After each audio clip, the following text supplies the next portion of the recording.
दोस्त, कहते हैं ना, जो मुस्कुरा रहा है उसे दर्द ने पाला होगा। ऐसा मत सोचिए, जो इंसान मुस्कुरा रहा है वो खुश है। जो इंसान मुस्कुरा रहा है उसे दर्द ने पाला होगा। जो चल रहा है उसी के पाँव में तो छाला होगा। और बिना संघर्ष के इंसान चमक नहीं सकता साथियों। जो जलेगा उसी के घर में उजाला होगा। दोस्त, आज मैं आपको एक ऐसे गर्ल्स स्टूडेंट के बारे में बताने जा रहा हूँ जिसने अपने घर की स्थिति को देखकर पार्ट टाइम काम और साथ ही साथ पढ़ाई करने का सोच लिया। दोस्त, यूपीएससी की तैयारी के साथ साथ दूसरों के घर में खाना बनाना कितना दर्दनाक होता है, ये केवल वही समझ सकता है जिसने इस दर्द को झेला हो। दोस्त, ये लड़की दिन में तो मजदूरी करती है, लेकिन रात में समय निकालकर पढ़ाई भी करती है। लेकिन दोस्त, एक दिन की बात है जब इसे किताब की जरूरत थी, तब इसने अपने मालकिन से कहा, मालकिन, आपके बेटे किस एग्जाम की तैयारी कर रहे हैं, बताइए, मुझे उनसे कुछ बातें करनी है। तो पता है, उसकी मालकिन ने उसे डांटने लगी और बोली, तुम्हें उससे क्या मतलब, तू अपना काम कर, और जो तू पढ़ाई की सोच रही है ना, जितना समय तू पढ़ाई करने में व्यतीत करेगी, उतने समय में अगर तू ज्यादा काम करेगी तो तुम्हें ज्यादा पैसे भी मिल जाएंगे और तुम्हारे घर की आर्थिक स्थिति भी कुछ हद तक ठीक हो जाएगी। ये लड़की वहां तो चुपचाप सुन लेती है, लेकिन रूम पर आने के बाद बहुत रोती है। पता है क्यों? वो इसलिए नहीं रो रही थी क्योंकि उसे डांट पड़ी थी, बल्कि वो लड़की इसलिए रो रही थी कि उसे उसके बेटे से बात करनी थी, क्योंकि इसे पता था कि मालकिन का बेटा यूपीएससी की तैयारी कर रहा है और मैं उनसे रिक्वेस्ट करके कुछ किताबें मांग लूंगी, क्योंकि दोस्त, घर की हालात इतनी खराब हो चुकी थी ना कि इसके पास किताब खरीदने के भी पैसे नहीं थे। दोस्त, इस लड़की के पास जितनी भी किताबें थी वो सभी पढ़ के खत्म कर चुकी थी ये लड़की, और उसे अपने सिलेबस को पूरा करने के लिए कुछ और किताबों की जरूरत थी। लेकिन दोस्त, एक दिन की बात है जब उसकी मकान मालकिन बहुत ही खुश थी, और उस दिन फिर वह लड़की अपने मकान मालकिन से रिक्वेस्ट करती है और कहती है, मालकिन, मैं आपके यहाँ 2 घंटे और एक्स्ट्रा काम कर दूंगी, लेकिन मालकिन, मेरी आपसे एक गुजारिश है कि आप मुझे सिर्फ और सिर्फ 500 रुपये ज़्यादा दे दीजिएगा ताकि मैं किताबें खरीद सकूं। और दोस्त, इतना कहकर वह लड़की वहीं पर रोने लगी। उस लड़की की ये हालत देखकर मालकिन को भी दया आ गया और बोली, देखो, तुम्हें एक्स्ट्रा काम करने की कोई ज़रूरत नहीं है, मैं अपने बेटे से बात करवाती हूँ, तुम उससे बात कर लेना, और अगर तुम्हें बुक की ज़रूरत हो तो उससे मांग लेना। इतना बात सुनकर वह लड़की बहुत खुश हो जाती है और फिर वह लड़की मालकिन के बेटे से बात करती है और पूछती है कि आप किस एग्जाम की तैयारी कर रहे हैं। तो उस लड़के ने एटीट्यूड के साथ जवाब दिया कि मैं यूपीएससी की तैयारी कर रहा हूँ।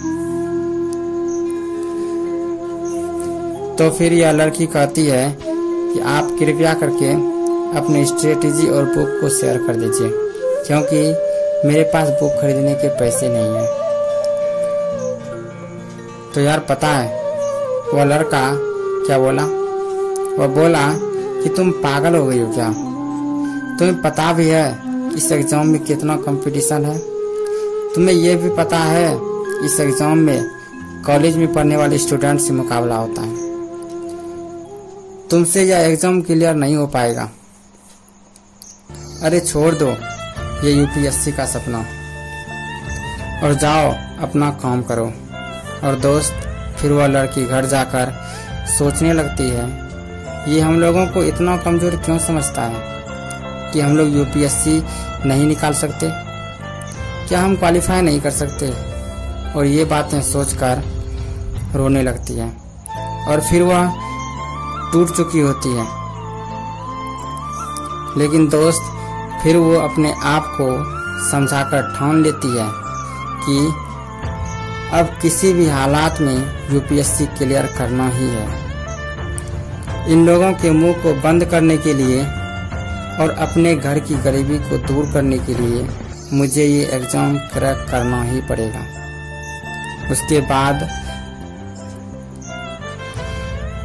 ये लड़की मेहनत करना शुरू कर देती है और सोचती है मुझे इसके लिए चाहे कितना भी मेहनत क्यों ना करना पड़े, मैं पीछे नहीं हटूंगी। और दोस्त वो कहते हैं ना कि जब आपके अंदर कुछ करने की जिद हो जाती है तो फिर आपको एग्जाम क्रैक करने से इंसान तो क्या भगवान भी नहीं रोक सकते। उसने पूरी प्लान सेट कर लिया।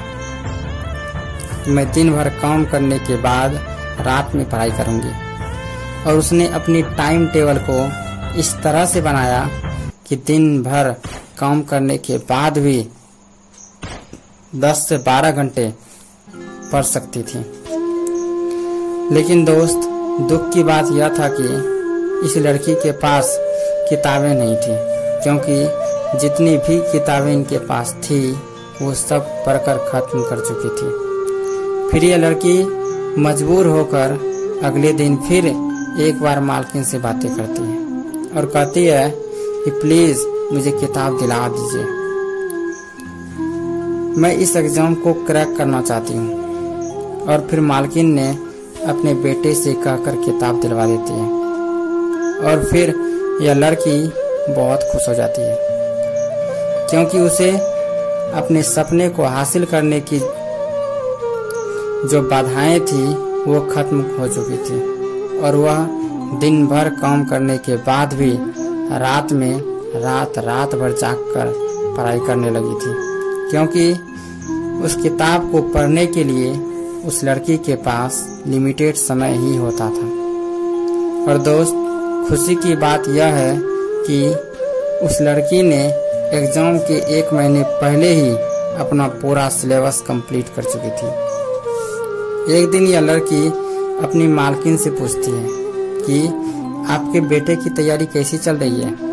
तभी यह बात सुनकर उसका बेटा रूम से बाहर निकलता है और कहता है कि तुम बार बार पूछते रहती हो, तुम्हें पता भी है कि यूपीएससी में कितने पेपर होते हैं।